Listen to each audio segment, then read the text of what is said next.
My name is Peter Schneck, and I'll be serving as chairman this evening. Tonight, serving along with me is Paige Van Wart and Sharon Wiles Young. Our zoning officer tonight is Dave Taylor. Our solicitor tonight is attorney Steve Boel, and our stenographer tonight is Moira Evans. Would you? Thank you. At this time, if anybody will be speaking, asking questions, and or having comments, we'd like you to stand for any of the cases and be sworn in.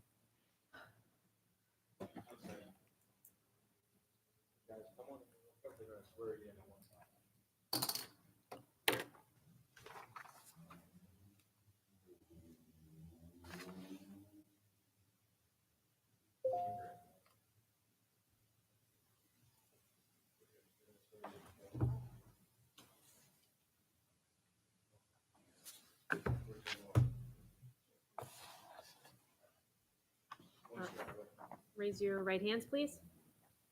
You do swear or affirm that the testimony which you shall give in the matter now before this board shall be the truth, the whole truth, and nothing but the truth. You do so swear or affirm? Yes. Thank you.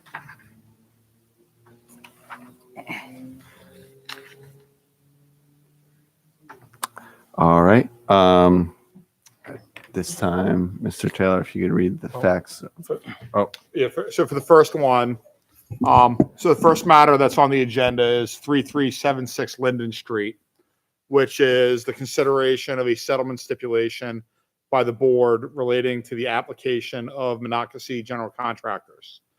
For the general benefit of everyone, this relates to an application that was heard by the board last year on September 25th, 2024, relating to various relief relating to the development of the property, to include a construction company and or trade person's headquarters as a second non-conforming use. Following the board's denial of the application, the applicant filed an appeal with the Court of Common Pleas of Northampton County. That appeal has been pending for some time, and earlier this year, the applicant reached out to us with a settlement proposal. That was communicated to the board in writing, and the board met and reviewed that settlement proposal in executive session, and there was a little bit of back and forth between us and the applicant relative to the terms of that settlement. For the general public's benefit, the settlement agreement is with the board tonight for approval. This is not a hearing. The record remains closed on this matter as it remains on appeal. But the board, as a matter of practice, although not a legal requirement, prefers to have settlement agreements of this nature reviewed and discussed at a public meeting following public notice to allow the general public and any potential neighbors the opportunity to speak on it.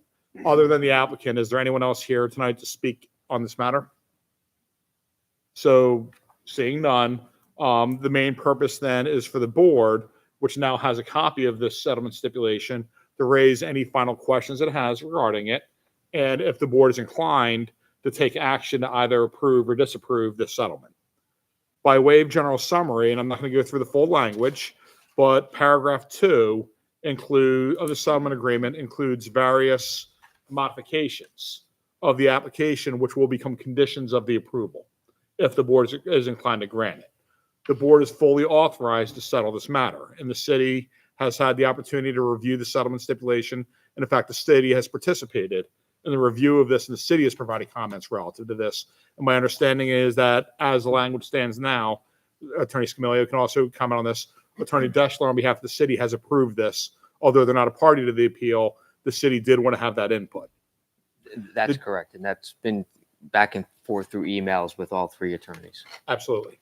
The main terms of the settlement are outlined throughout the agreement, but as those conditions, paragraph A, to the board's knowledge, Monocacy amends its request to remove the construction of the 1,296 square foot accessory building. So the outbuilding will no longer be constructed. And they withdraw that without prejudice. That just means that in the future, if anything changes, and they want to file a new application, they can do that with the city, and they'd have to come back to the board for new approval if zoning relief is required. Number 2 is, and I don't want to go through the full language of it, but they've included language in the settlement that limits the type of commercial vehicles that will be present on the property. And it says that those vehicles will be used on the property only within designated hours that have been designated on designated days of the week. Paragraph 3 is a provision that relates to skid steers and similar construction equipment and how they will be maintained within the garage on the property, again, with a limitation on the hours of operation. And then it says in here that Monocacy will not have construction materials delivered to the site and that they will not store any construction materials outside of the existing garage visible from the street. And we can come back to that in a second, because I know the board had a question on that term. And then finally, it's that Monocacy will not utilize tractor trailer deliveries in the operation of its business. So, Attorney Scamillo, any comments that you or the applicant wants to provide relative to those terms? No, that's an accurate reflection of our agreement too. Yeah. So for the board, I mean, you've taken no action on this. We've talked about it in the executive session, and I believe via email yesterday there was at least one comment that was raised. If you have any questions for the applicant, you can certainly raise them at this time, and I'll defer to you, Mr. Chairman. Sure.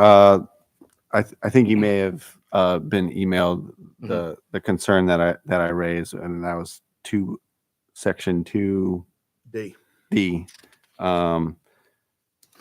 And the concern that we had is we did not want any construction materials to be stored out in the open, and there was the sentence is outside existing garages visible from street.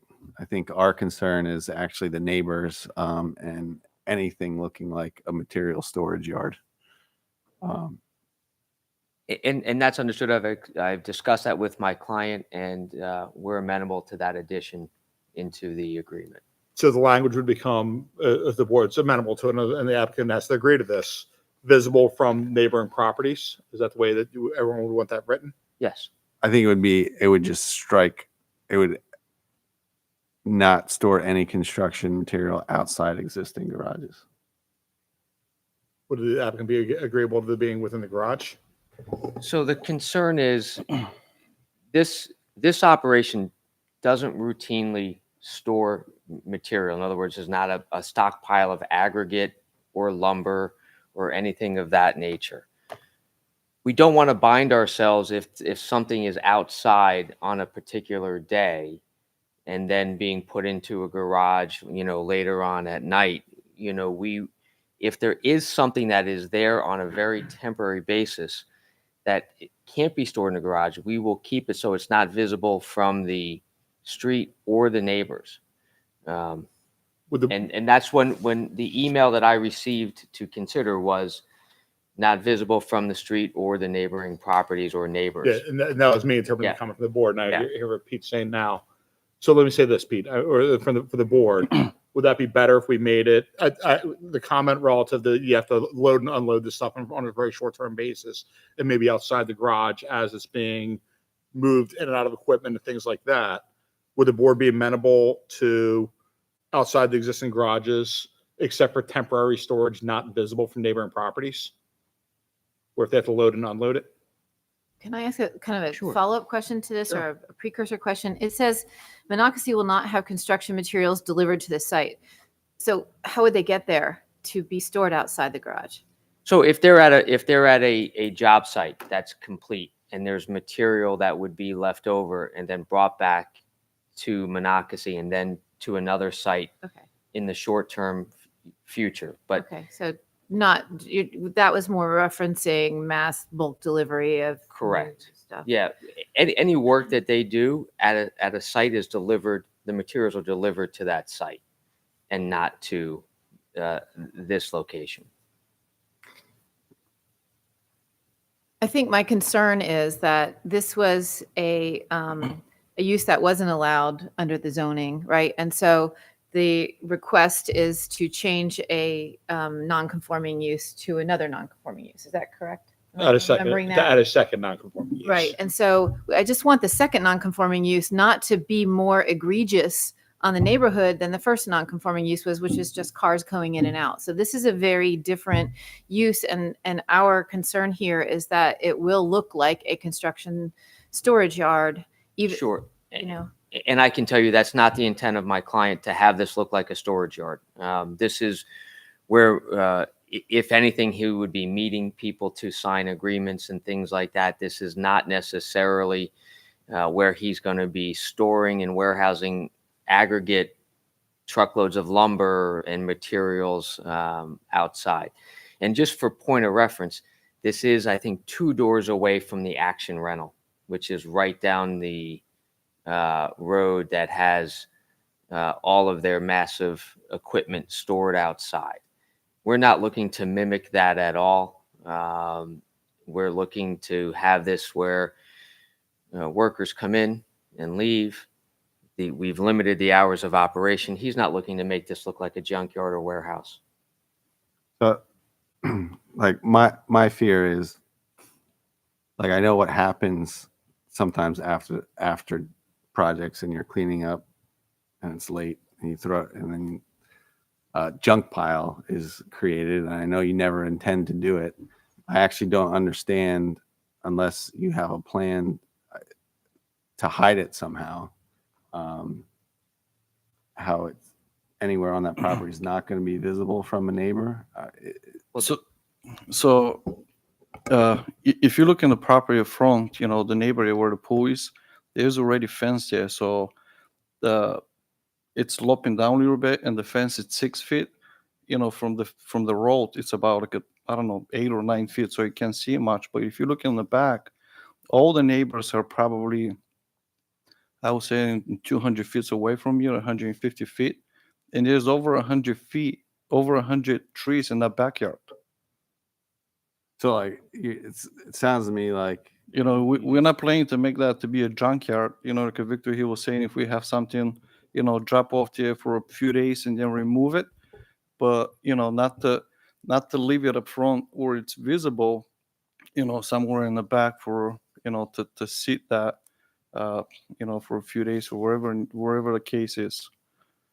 I mean, I don't know how much stuff you're talking about. You do have the garage, so there is space there. I guess it just concerns me a little bit that it sounds like the plan is to have a sizable amount of stuff and not a sizable amount of stuff. We're talking about maybe a skid or two. I don't want to agree in something. Let's say that later on we drop off a skid, 4x8 skid, and somebody from the city come around, and now I'm in violation.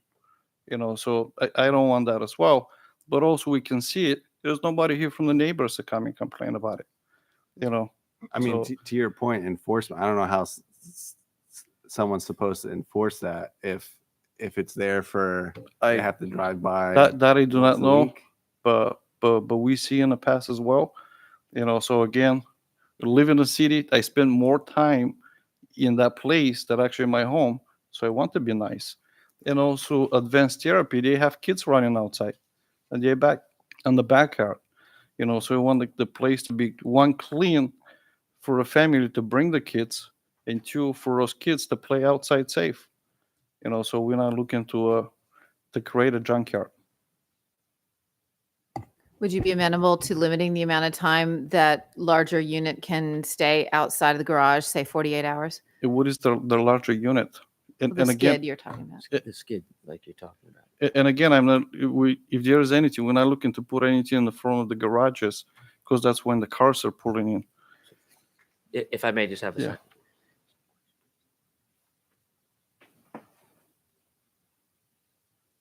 Yeah, we can do that. If we could say 72, that gives, Do a weekend. So the language would then be outside of the existing garages, visible from neighboring properties for no more than 72 hours. Okay. that's acceptable.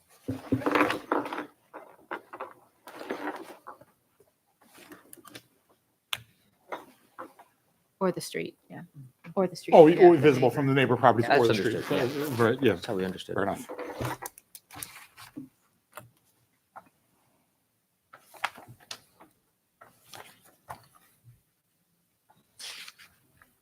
Any other comments from the board or questions relative to the settlement?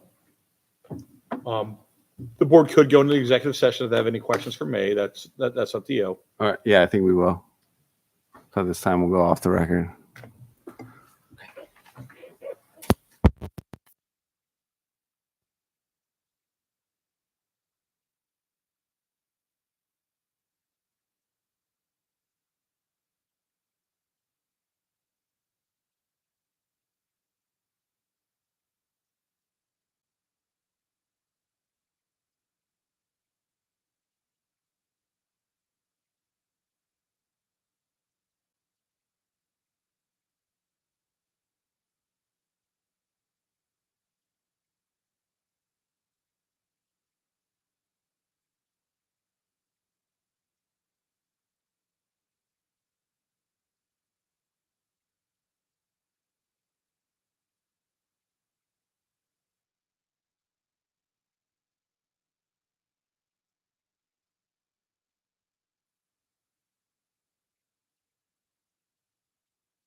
Back up.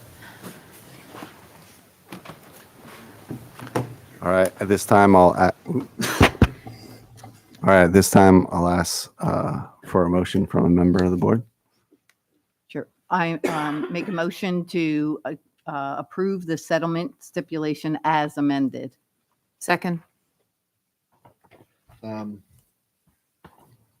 Schneck, Yes. Dr. Van Wert, Yes.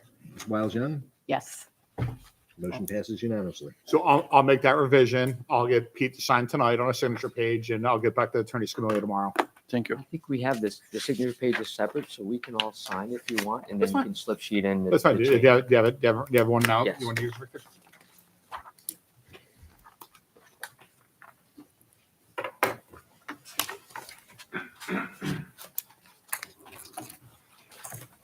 And then when you make that. If you want to make them email me tomorrow, that's fine. Should I do it in pen? I guess so. Yeah, that's fine. Yeah, that's fine. Oh,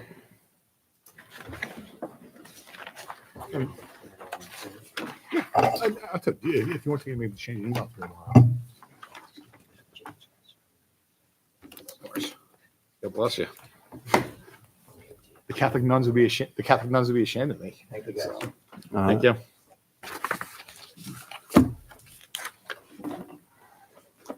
All right. The next appeal is 620 Ridge Street and 622 Ridge Street. 620, and 622 Ridge Street. The appeal of Robert Dandy for dimensional variances to merge two existing non-conforming residential lots into a single parcel and construct a side-by-side duplex. Tract size 6,000 square feet required, 2,380 square feet existing. Lot area per dwelling, 3,000 square feet required, 1,190 square feet proposed. Lot width, 60 feet required, 33 feet proposed. Rear yard setback, 20 feet required, 10 feet proposed. Side yard setback, 4 feet required, 2.5 feet proposed. Zoning ordinance sections 1302.40D, 1306.01A4, 1325.06, and all associated variances, special exceptions, and interpretations. All right.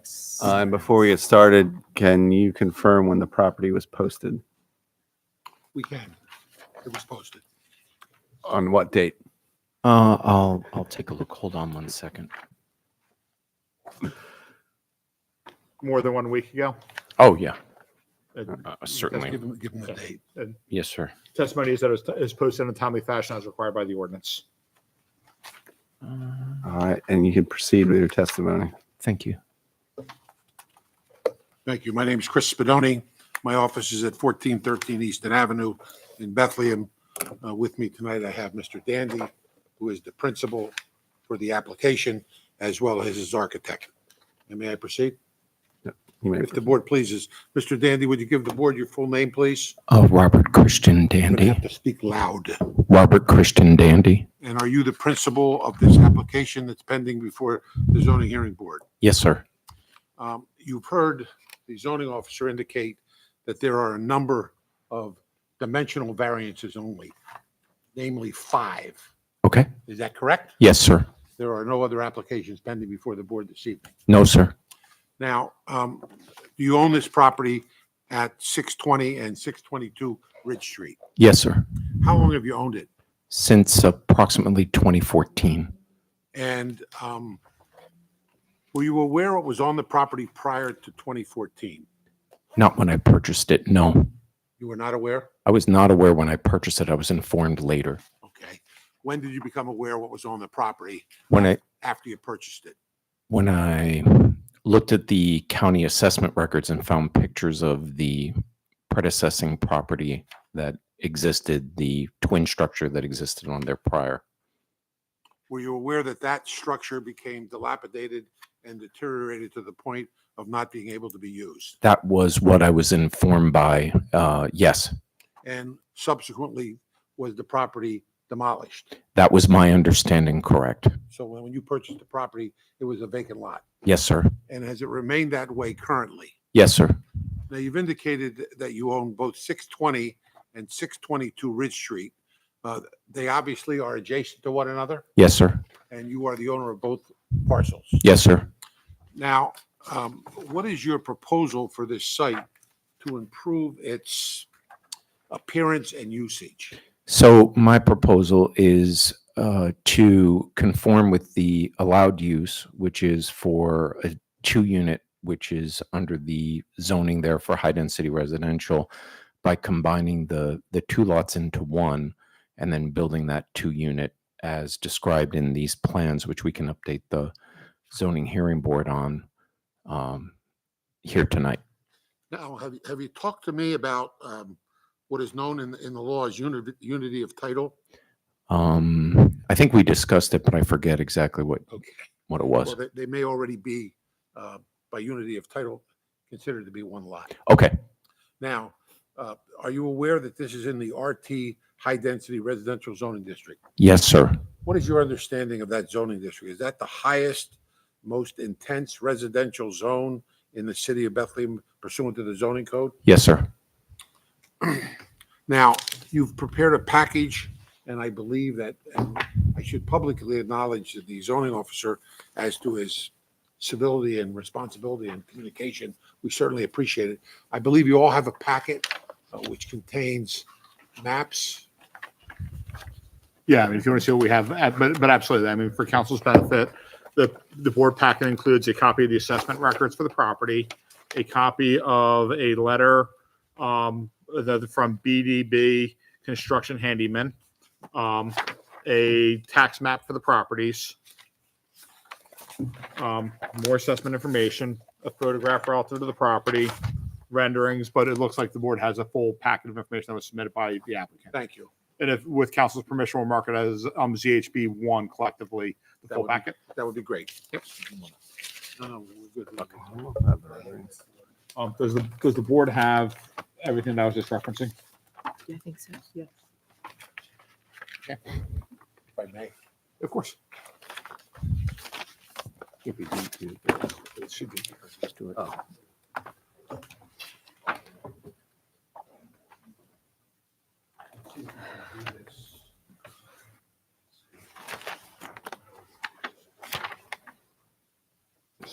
Mr. Dandy, would you come over here, please? Yes, sir. I know I'm going to pull you away from the microphone, so you'll have to not only talk loudly, now you have to yell. Yes, sir. Is this a schematic of the area?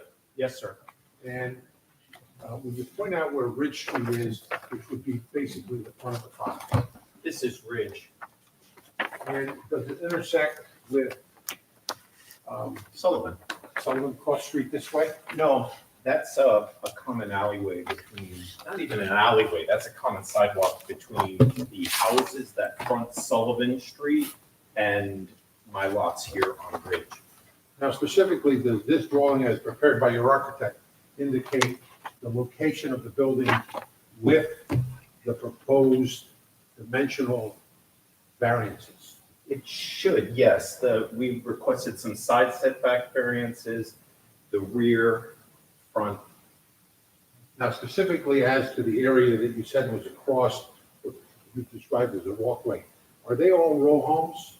Yes, so these homes on Sullivan Street are all individual row homes. These are fairly accurately depicted. I'm not sure 110%, but fairly accurately predicted up Sullivan Street in that regard. And then there's similar row homes and twins on the opposite side. And on both of those localities that are adjacent to this property, are they connected?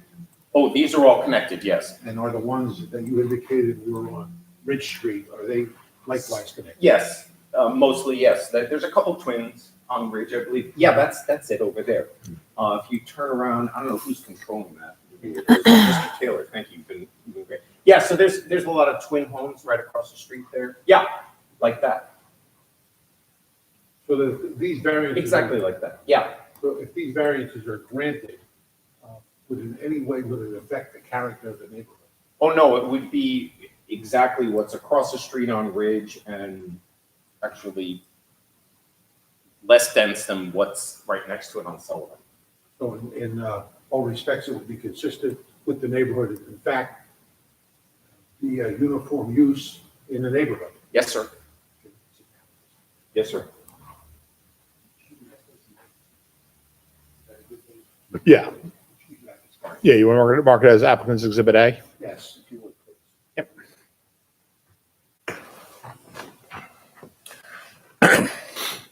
Now, Mr. Dandy, is it correct that the size of the two addresses at 620 and 622 Ridge Street total 2,380 feet? Yes, sir. You are aware, are you not, that in the RT zone, it is a requirement that there be 6,000 square feet required? Yes, I've been told that. And are you aware that's somewhat a little bit in excess of 1/3 of the required area? Yes, sir. Are you also aware that if you have a two-dwelling lot as depicted on Exhibit A, you're required to have 3,000 square feet, correct? Yes. And you're also aware, you're not, that you submitted to the board that it would be 1,190 feet. Correct. As to the width of the lot, you're aware, are you not, in this zone that you need 60 feet required and you would have 33 feet proposed? Yes, sir. And you would have a rear yard setback requirement of 20 feet and you are proposing 10 feet. Yes, sir. And you have a side yard setback of 4 feet and you are proposing 2.5 feet. I believe under the current plan, it's more compliant. Is that correct? 3.5 now? Yeah, it's 3.5 only. I mean, I need an additional 6 inches under the new plan here that was here. We were thinking that we would need more of a setback variance, but we actually need less. Is this the one that's up there? That is the one that's up there. So if you look here, we have 3 feet 6 inches. I can point it out to the board if I could approach. Yes, sir. So originally on our hand sketch, we were thinking that this dimension would be 2.5 feet. It's actually 3.5 feet. So all we're asking for is 6 inches a variance from the 4-foot setback in the zoning. Again, look at history. It's helpful. Now, is it your position that this application to the zoning hearing board is made because of the uniqueness and the physical characteristics of the lot? Yes, and also to the extent whereby it would be nice from my perspective to put up something similar to what was there before it was dilapidated and was torn down. Is it your position, and would you represent to the board, that if these variances, the dimensional variances are granted, that it would enable the reasonable use of the property? Yes, And is it also your position that if there is any unnecessary hardship because you can't meet the requirements of the zoning ordinance, that unnecessary hardship is created by the physical nature of the lot and not by anything you propose? no, correct.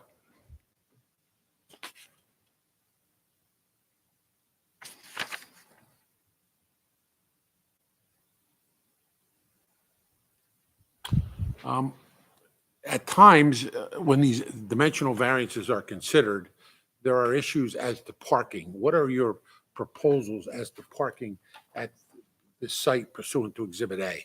So there's a driveway I'll approach again if I could. So we propose here that we would have parking spaces in the front plus a garage space here for each property. So in effect, we're creating more parking than what's there currently, and certainly 2 spaces per dwelling unit there.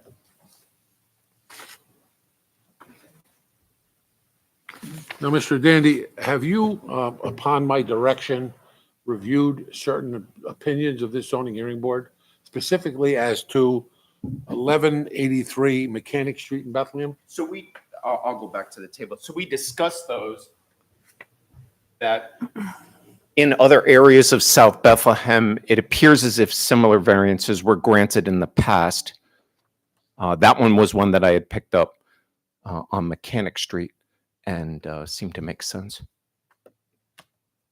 In fact, was almost identical to what we're asking for. That's all I have of Mr. Dandy.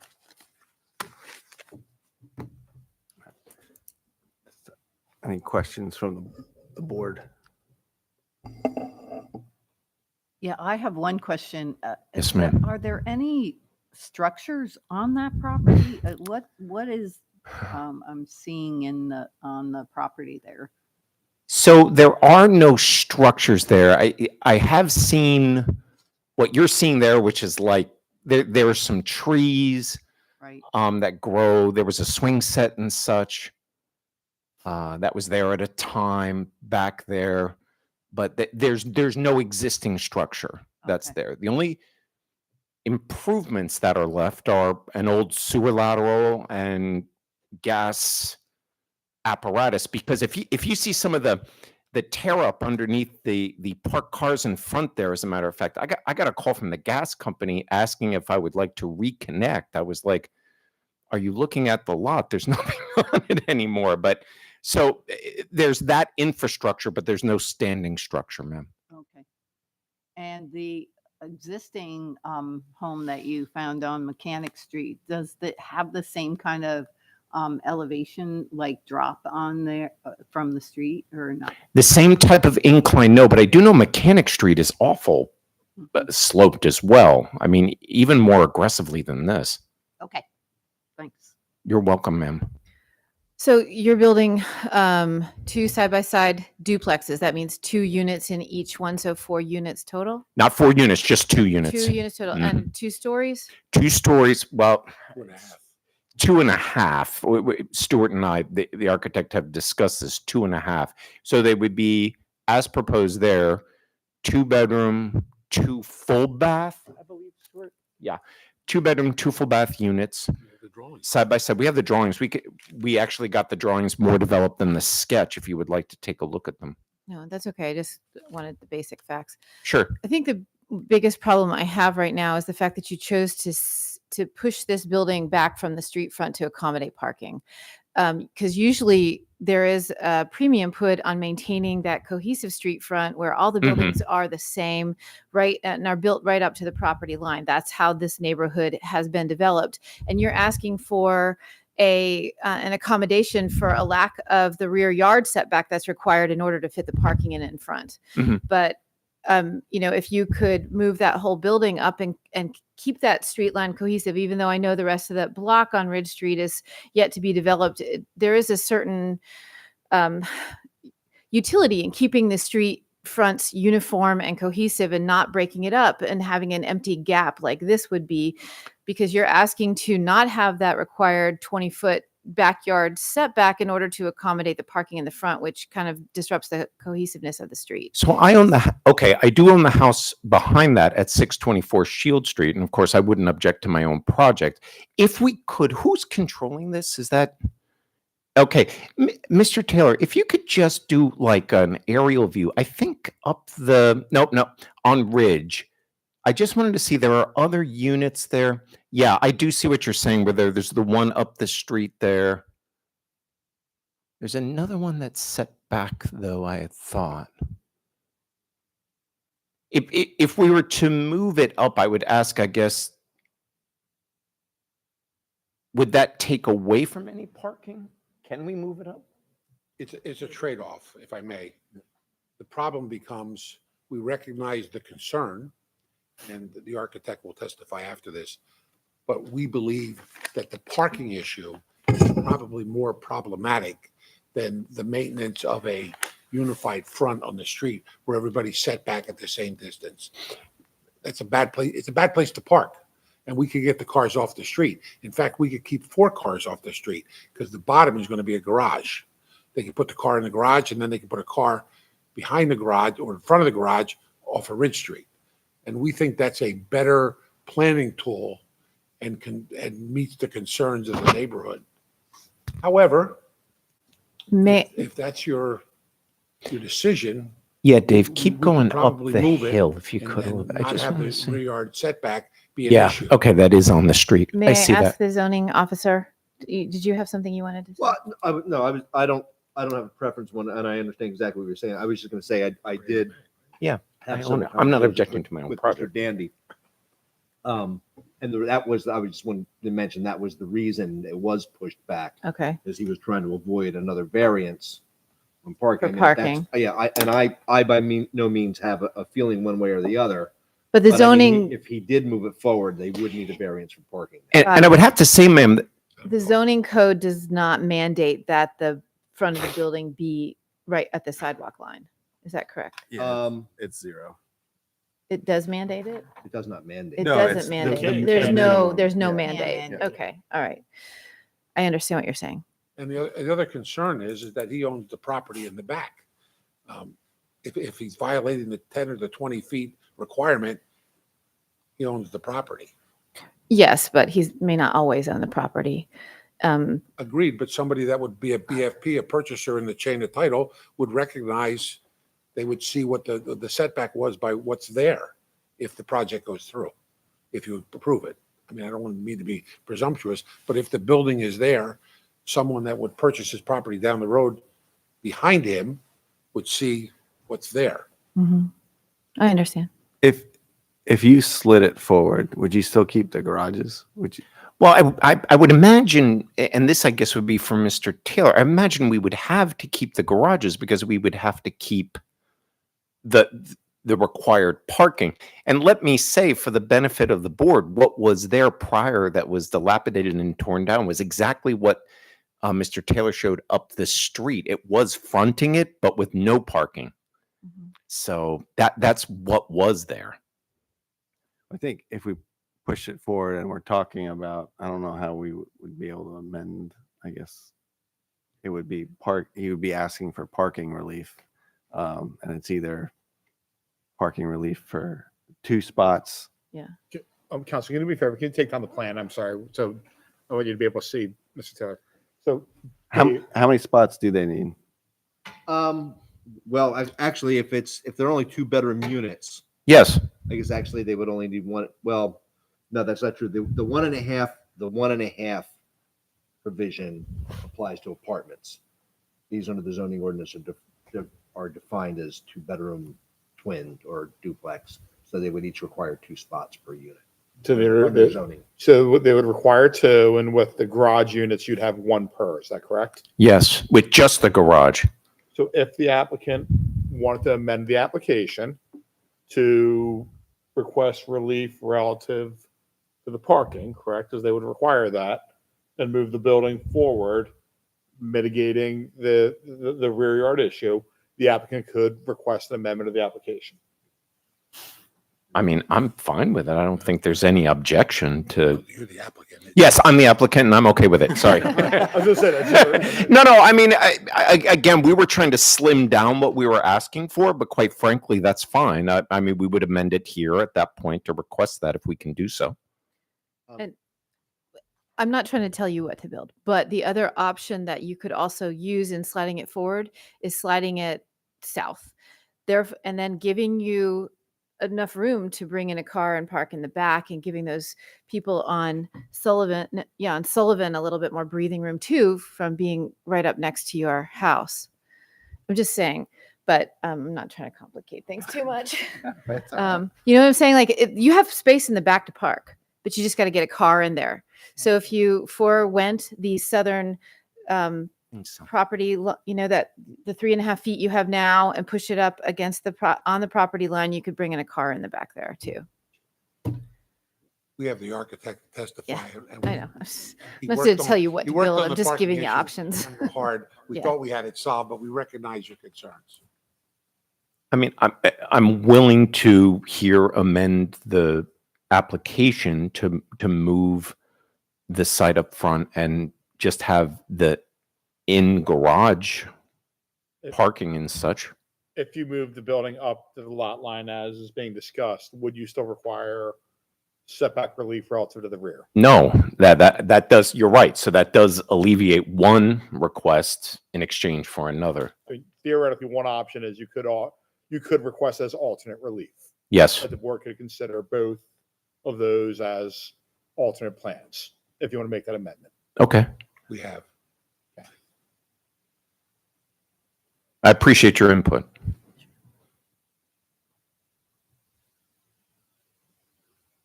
Any questions for? Any other questions?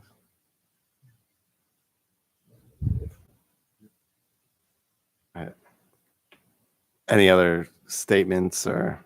No, Mr. Taylor's been wonderful to work with, and I appreciate everybody's input because I think we all came up with a better solution than what I had proposed originally. So, I think they may have another witness. Do you intend to call Well, the we have architect? the architect here, but frankly, in my opinion, his testimony would be cumulative, but he is here to answer any questions that you may have in reference to the preparation of the plan and what we're asking for. I guess the one question that I would have is, Paige was saying if you shifted the property over, I don't know if there would be room for a drive lane.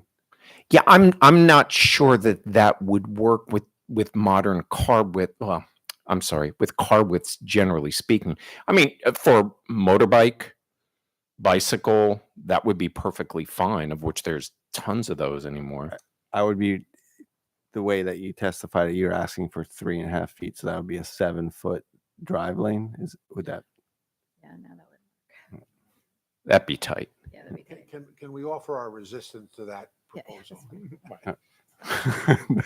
That I want to. If the architect says that, or you guys, it's not wide enough. We don't think it's going to work. All right. I think. Any other further comment? No, I'm good. At this time, we'll go off the record. We'll see what we come up with.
I'm just coming back up. So council, the board has asked me to articulate the motion, and I just want to make sure that you concur with how it's being phrased.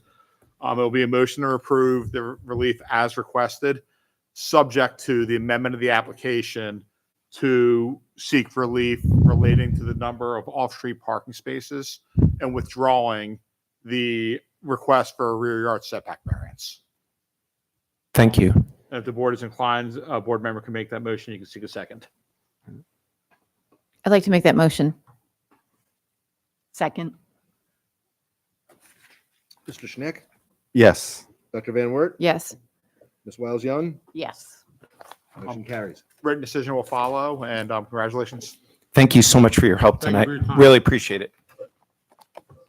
Good luck. Yeah.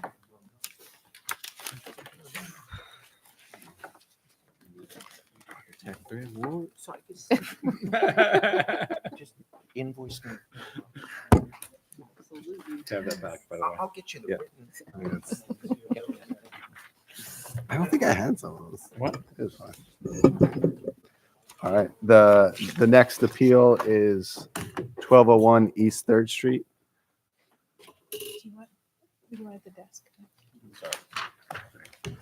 1201 East 3rd Street, the appeal of Lenore Moore on behalf of Pure Light Properties LLC for a special exception to locate a laundromat on a corner lot in the RT zoning district. Sections 1304.04, 1325.07, and all associated variances, special exceptions, and interpretations.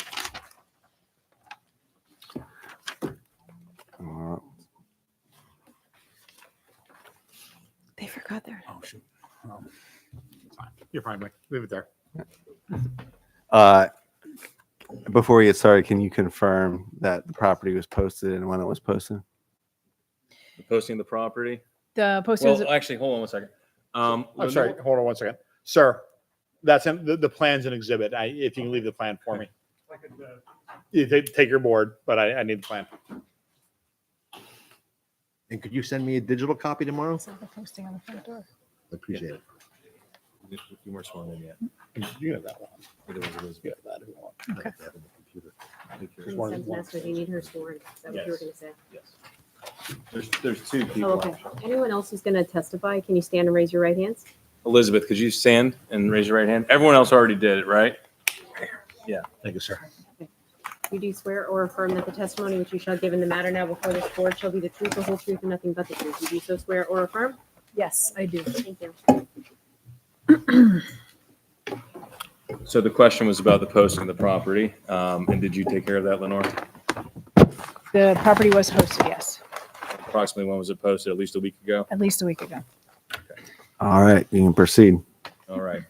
Attorney Santanasto here on behalf of Pure Light Properties as well as Noor Al-Khatib.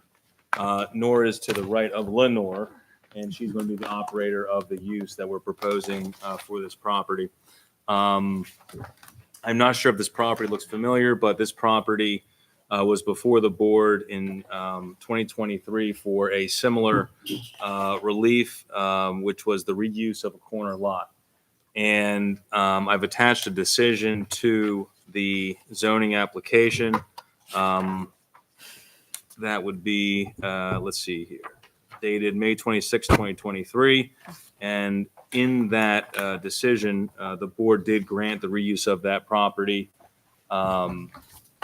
as well as dimensional variances and a variance for parking, which we no longer need for the proposed use.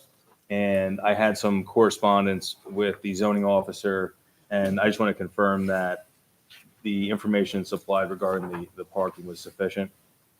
You actually gave me a lease. I was actually going to bring up a subject with the board later on regard to paving and striping of the spots across the Okay. street.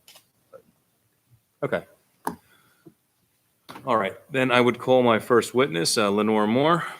Could you please state your name and your occupation? Lenore Moore, I'm the owner of Pure Light Properties. And is Pure Light Properties the owner of 1201 East 3rd Street in That's- Bethlehem? That's correct. And you heard my narrative about the previous relief requested.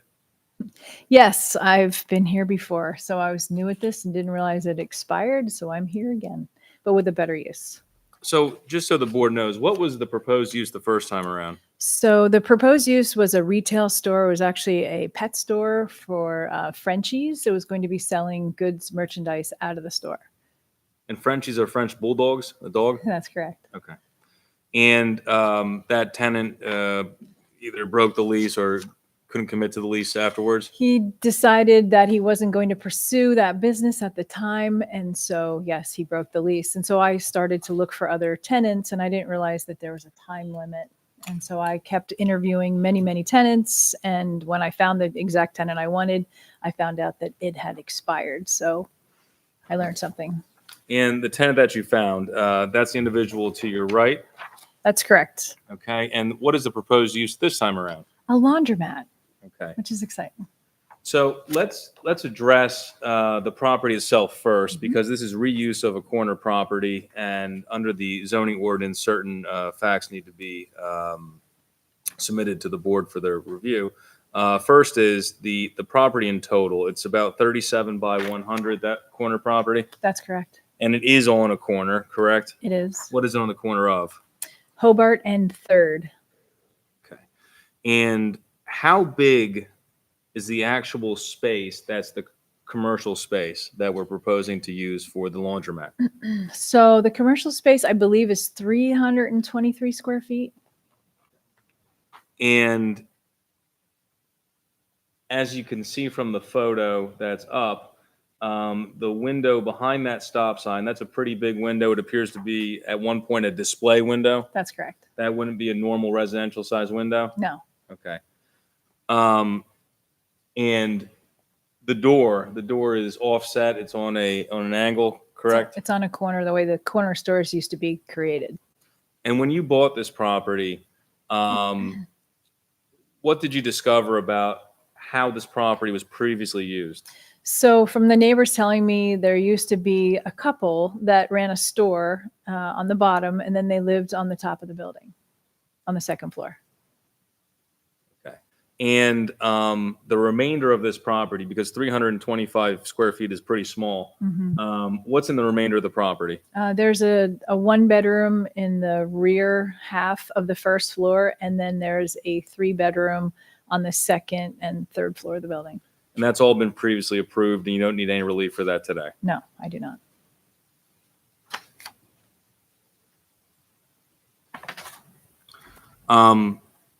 The zoning ordinance itself restricts the reuse of a commercial property on a corner to small scale use. Examples given, but are not limited to professional offices, a barber, a beauty shop, retail store, nail salon.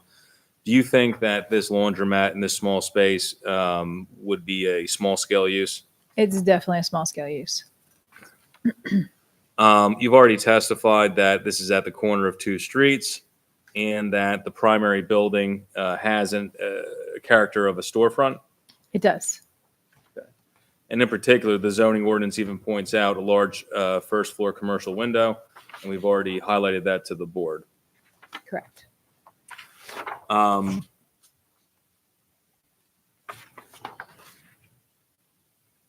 What do you believe the impact upon the neighborhood will be of having a laundromat in this commercial space? I think everybody's very excited. I have, of course, several tenants in that unit that would love to have a laundromat because none of them have laundry. And that neighborhood is, as you can see, rather dense, and most people don't have laundry, and there's no laundromats close. It was something I considered doing myself, but I wasn't quite sure how to pull it off until I was approached by Noor Al-Khatib, and I thought, oh my gosh, this is perfect because she has a store right across the street. Let's get into that in a second. Zoning Officer Taylor, if you could cycle back to that lot there. So we see on the screen Hobart Street, and we see the property for the application tonight to the right, and then to the left we see a surface lot. That's correct. And is there a lease in place for 1201 East 3rd Street to use the spots on that lot? Yes, Okay. And that's leases in good standing? that's correct. Okay. And then turning to the left, So that's an auto repair shop. yep. You just mentioned this. We see Right Stop Deli and Grocery. That's correct. Okay. And how did you find Nor?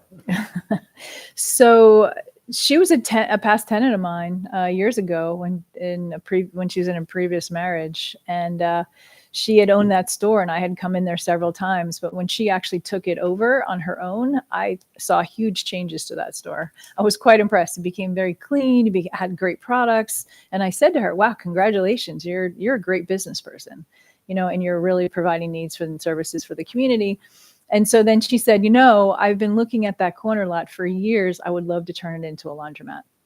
And I thought, oh my gosh, this is what I've always dreamed of, but wasn't quite sure how to pull it off, because having proximity like she does is super helpful.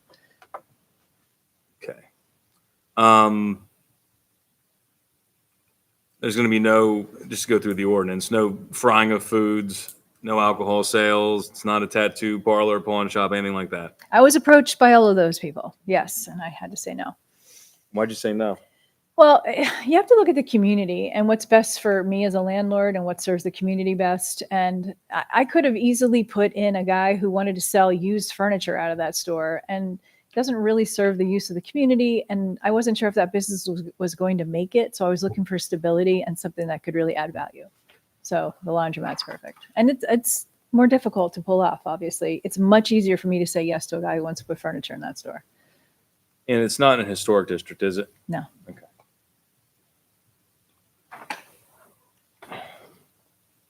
Now, zoning officer Taylor has done a great job going through the photos through Google Maps.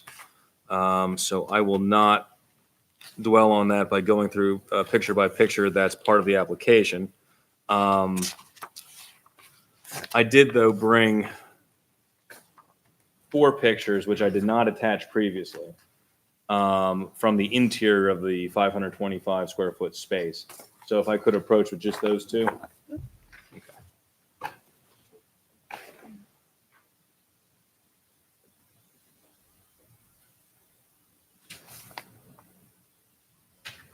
Do you want to collectively mark them? Exhibit A, Mike, what do you want to do? Do A and B. A and B? And there's not a lot to see with the 325 square foot single room space, but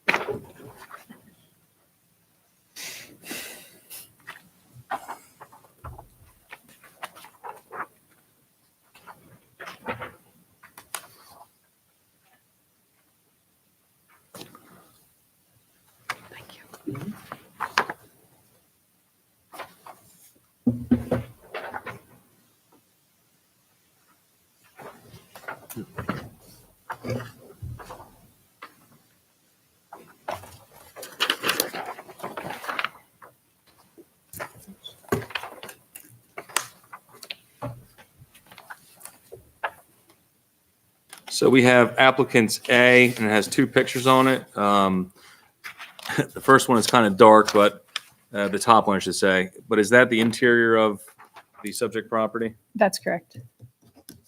All right. And the bottom is also the interior, showing the property facing Hobart Street, the wall facing Hobart Street? A little dusty, but yes, it is. Okay. And then Exhibit AB, it shows a toilet and a utility tub. That's correct. Okay, and that's in the rear of that space. That's correct.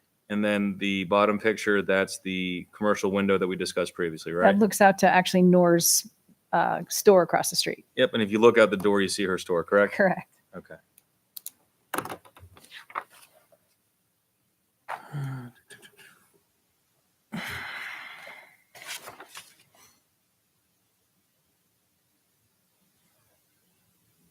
I have no further questions for Lenore Moore at this time. Any questions from the board?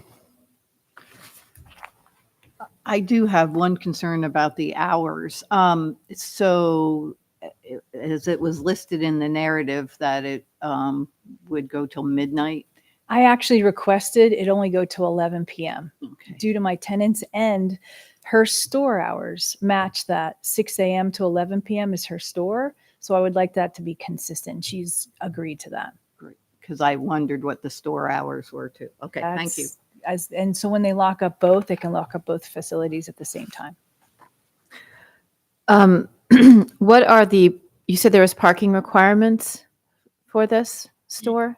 Yes. And are they being met, or is this something, I understand that you believe that most of the people will be coming on foot, but what are the requirements and are you proposing? So the requirements, as I understand them, would be 1 space per 4 washing machines. Yes. And there's going to be 11 washing machines, which would be 3 parking spaces.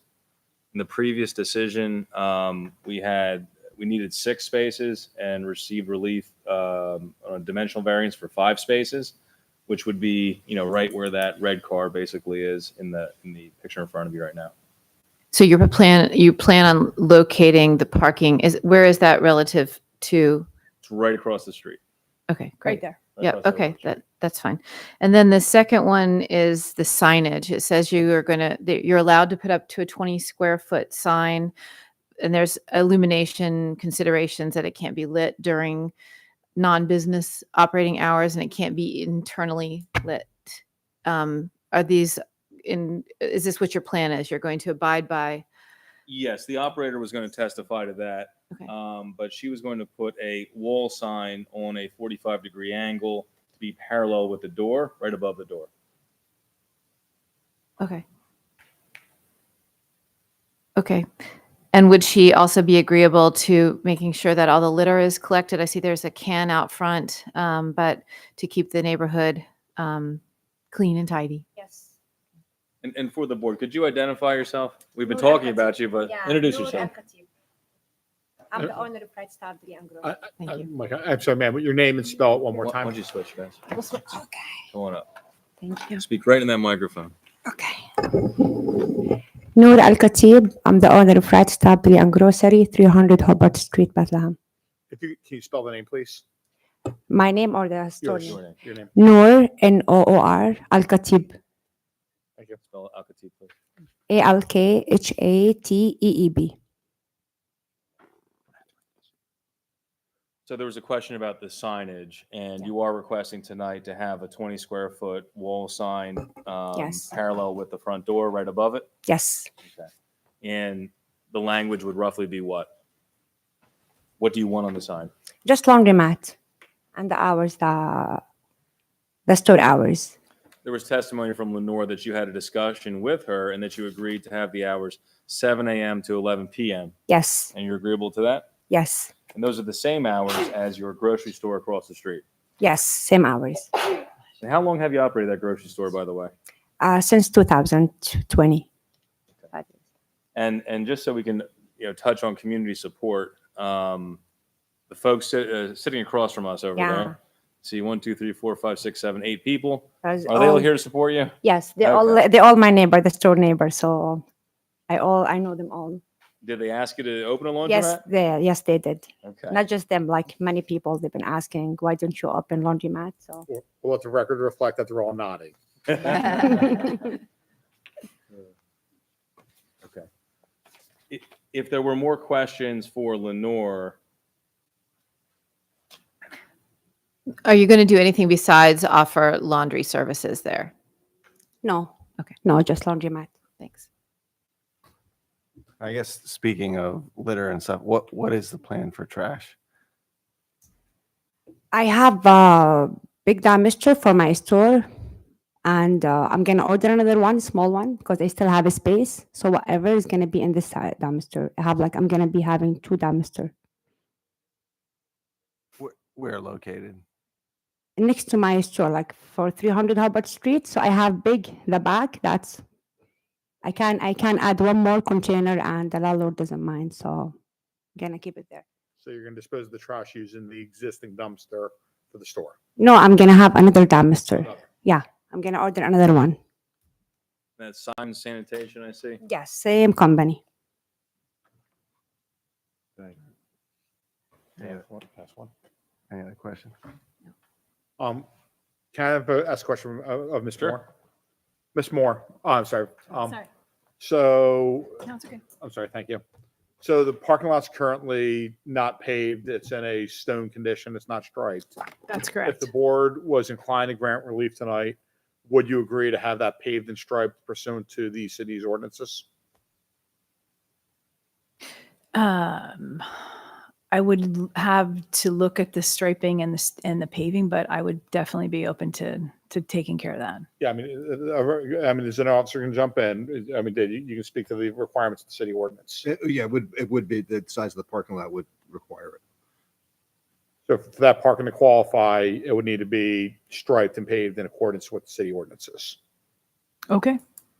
The only thing I'll offer though is we requested a dimensional variance previously for the spots to be 8 by 18 rather than 9 by 18. So I guess we'd have to figure out whether that dimensional variance should apply or we should go to 9 by 18 and do 4 spots. So you can certainly amend the application to the extent necessary to request the variance relating to the dimensional requirements for the spaces. That's your call. I mean, I don't think we can comment on that. Okay. I'm just saying because we got this relief previously. Yeah. I think to her point, my concern, and you'd have to advise your client, is I believe the board decision expires after a certain time period if the use is not implemented. Got it. So I don't think that relief runs currently. Okay. So I mean, if you believe you need that relief, No, I don't believe we do because I believe the zoning officer would agree that the parking would be met with 3 spaces. Yes. Okay. So I'm not going to request any additional relief. and Dave, I want to be sure. So they don't need any other relief relating to the off-site parking. You can approve that otherwise. Correct. They've showed you the lease agreement. You've confirmed that they meet all the requirements relating to the use of that parking lot. Yes. And Dave, for the board's benefit, because I know the question may come up, if that lease is no longer in effect, if the lease expires for some reason, what happens to the parking for the use? If the lease would expire, the parking would return back to the original. Is that what you're asking? Yeah, but what happens to the use then? What do they use for parking? Oh, well, I mean, the parking, it would have to be maintained indefinitely. So for them to have this use, Sorry, I they need, misunderstood your question. yeah. So for them to have this use, they have to maintain that lease in place. If that lease expires, then this use would no longer be permitted on the property. Correct. I have no problem with that. Since I write the lease, it's not a problem. Fair enough. All right. Any questions or any other further testimony? Or Well, you've been in the neighborhood now how many years, Nor? 5 years. And do you think a laundromat is keeping with the character of the neighborhood? Yeah, that will make a huge improvement for the street and for the people who live there. And you might not be specifically familiar with the comprehensive plan of the city, but do you think it's, in accordance with what the city desires in this type of neighborhood? A laundromat for the residents? Yeah. Okay. Do you think having a laundromat there is in the best interest of Bethlehem, the convenience of the community, public Yes. welfare generally? Yes. Okay. You think it's an improvement to the property? Yes. You've contacted a contractor and that contractor believes that it's reasonably easy to construct what you want to Yes. construct? Yes.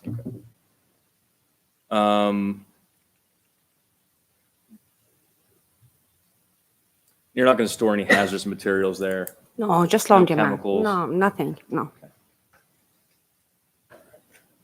I have no further questions for Nor. any questions from members of the audience? All right. This time I'll open it up for comment from the audience. Anyone want to make a comment? The board takes judicial notice that all the individuals sitting to the left side of the room are in support of the use, and we appreciate her coming out tonight, and I'm sure she does as well. Yes, of course I do appreciate it. At this time, we'll go off the record.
Phones are coming back up.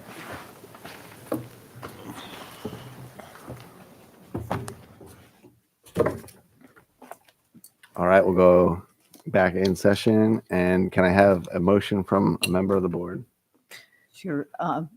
We approve the use with the testimony of the hours that Thank you so much. I appreciate and that. your Thank you so much. testimony. Thank So you. I'm sorry, and I think the city's recommendation, I'm sorry, did not articulate to the board outside, also that the parking lot be, Oh, right, the parking lot be constructed in a manner consistent with all city requirements. right.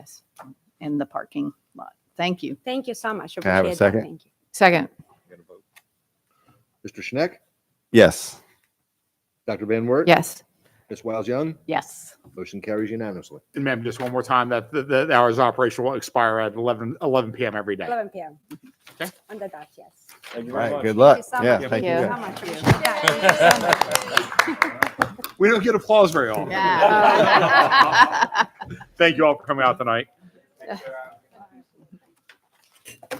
So much. Thank you so much. Welcome. Are we not doing this one tonight? I don't have the Good luck. Yeah. application. Good luck for it. with that. I'm sure. For the board's benefit, the one matter was continued. Which one? Number Yeah, 5 was because continued. we don't have that. Yeah, Okay, that's so, why. So we should have announced at the beginning, number 5 was continued. Okay, great. No, that's heard.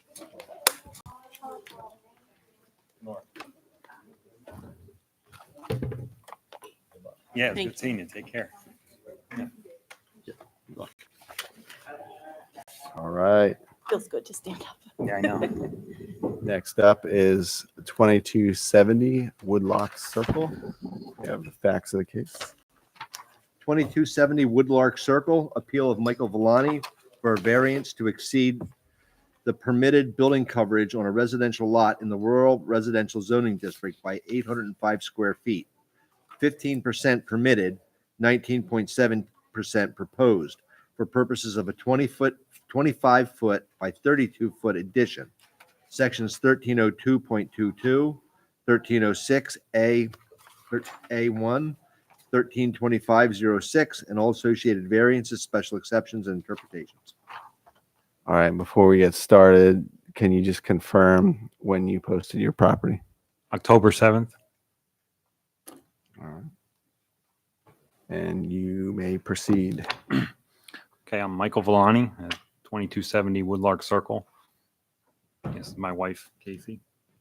I'm sorry, I didn't hear her name. My name is Casey Villani.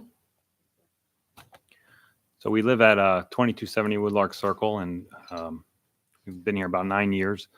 And when we first moved there, it was just the two of us and our 1-year-old daughter. We now have 3 kids and 2 dogs and a lot of stuff, and we need some more room. So we decided to try to add on so we could stay where we're at. And I looked at a lot of other options. I wanted to go up, but if you look at, I don't know if you have a street view on there, but if you look at the house, it appears to be like a 1-story house from the front, but there is actually living space in that second floor up there. There's a dormer out the back for the bedrooms. So there's no way to go up on the house at all. And there's a little bit of attic space on the right, on the lower end there, that I thought maybe I could get like another room in up there and finish, but I spent like almost a year crawling around in the attic trying to figure out how I would get it up in there and finish it. And it's not possible. You can't go up on the house the way it's built. So I want to go out, and we have this perfect side yard there that you can see on the right. I think the existing house is like the line's a little slanted, but it's about 50 feet from the existing side lot line, and it's pretty flat. It's all open.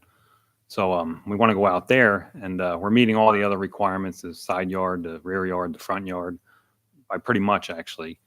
But I never thought about the building coverage until I submitted the application and heard back that we were over on the building coverage. And it surprised me a little bit because we have a pretty decent sized lot, and we have not really that big of a house. It's not a huge house as it is. So it surprised me, but then you start to look at it and you realize that we're on a cul-de-sac, and Woodlark Circle comes in from Moreland, like meets up with a 90-degree angle, but immediately curves towards our lot. And then the cul-de-sac starts to open up as soon as it hits our lot. So it uses up a lot of the square footage that would normally be on a lot if it were square for the cul-de-sac. But the good thing about being on a cul-de-sac is, and that's what throws me off, is that if you see we have like 153 feet, almost 154 feet of frontage on the Woodlark Circle, and you know, the space between the curb and the property line, I think, is almost 11 feet or 11 and a half feet. So you have 11 feet by 154. That's all grass. So it appears to be like our yard, but you can't count that towards lot area. But it's still there. It's not being used by anyone else, and it's mostly ours. So you know, that helps out a lot by being on the cul-de-sac. And what we're proposing is not going to overpower like the lot. You know, you're not going to look at other houses that are around us and be like, why is this house so much bigger on the lot than the rest of them? If you look at the house directly on our left, their building coverage right now is 3,000.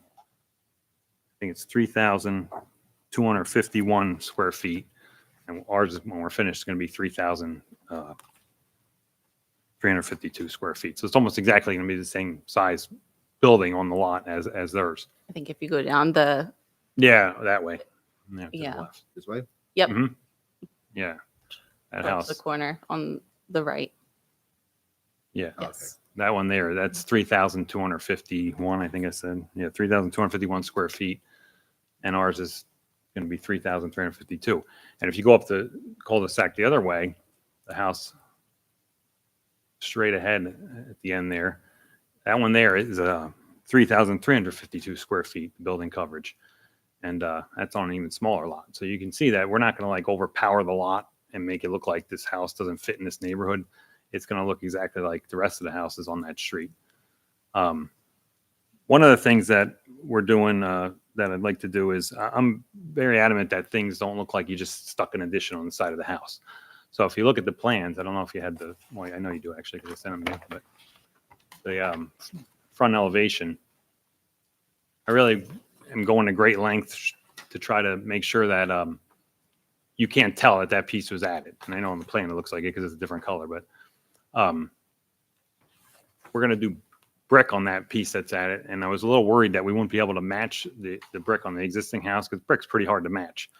But like 3 weeks ago, some lady showed up on my front porch and left all the original blueprints of the house and the original documents from the builder of everything that's in the house. And in there, it lists the manufacturer of the brick, the color of the brick, the type of the brick, everything about it. So it should be a pretty easy match now. It really was a weight off my shoulders because I worry about matching stuff. So, and we're also gonna, if you see like how the roof blends in there, even though I probably have 10 years left on the roof of the existing house, I'm gonna change the whole roof so everything is all one color, not like that you have a line going up the middle there and it's a different shingle.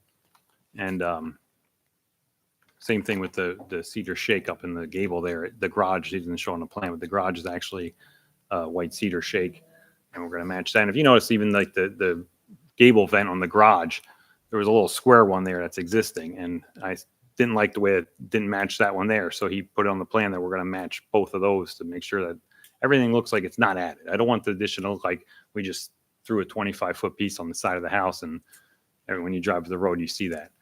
And even at 25 feet, we're still leaving 25 feet from the side yard. So it's not going to look like the house is filling up the entire lot and there's nothing left. There's still going to be a decent yard around it. Which we want for our kids. We have 3 kids active. Yeah. So, trying to think of what else. I think. Yeah. Yeah. So it's other than that, the thing that we face is the hardship with the shape of the lot being on a cul-de-sac makes it difficult to meet that 15% building coverage, which, you know, I'm surprised that it's that low. I don't know why it is that low, but pervious coverage, I think it's 50%, and we're way under that. We're only going to be maybe 22 or 23% for impervious coverage. So if anybody has any questions. Any questions? No. Real quick. Mhm. How currently does your house deal with stormwater, and where's all your water going?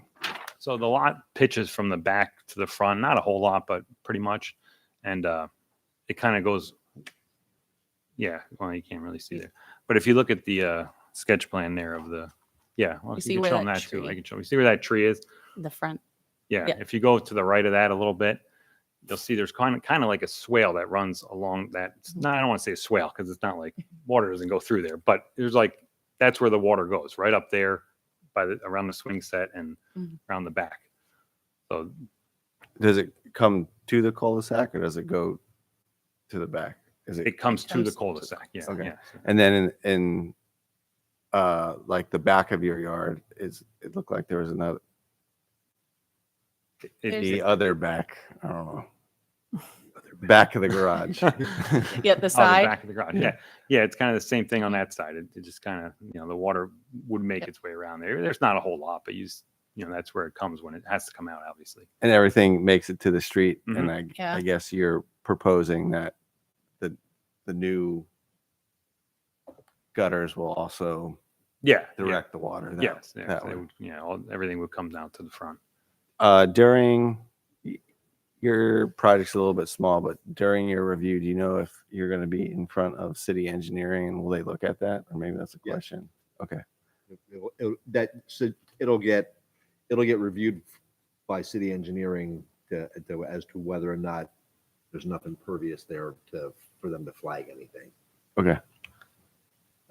That would be my main concern in your lot because it looks like your neighborhood was built with not a lot of stormwater management in mind. No, yeah, there's none in the street I know of, but And if I can add, I can vouch for his how much he goes to great lengths to make sure that there is no standing water. He'll be out there for hours grading things too. Just when we built the house. Which is good, but some of the concern would Bought be it, where's yeah. if you're pushing the water into your neighbors.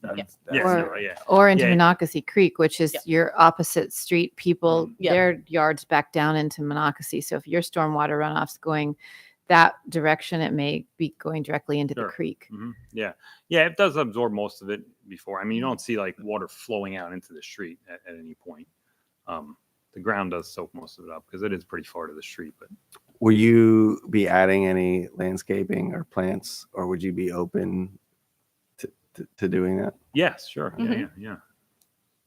I'm hoping to keep that dogwood tree there, but it's going to be a little tight. But we're hoping that we can keep that. And I one. planted Not that hoping, tree. I'm told I have to keep that one there. I know.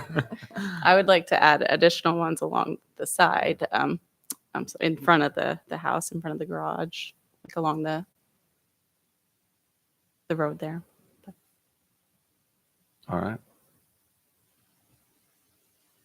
That's all I had. Just want to go off record.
Microphone's coming back up.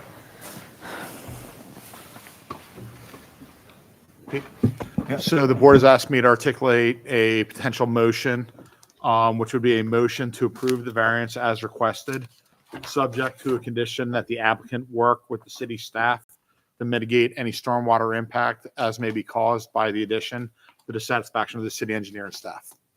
Yes. All right, like a motion to approve that motion. Make a motion. Someone make that motion. I'll make a motion too, As stated. as stated. And I second. Mr. Schneck, Yes. Dr. Van Wert. Yes. Ms. Wiles Young, Yes. motion carries unanimously. So congratulations, you'll get a written decision in the mail and you should work with the city staff otherwise on the other issues. Great, thank you. Thank All you. right, good luck. Congratulations. Good luck. Beautiful home.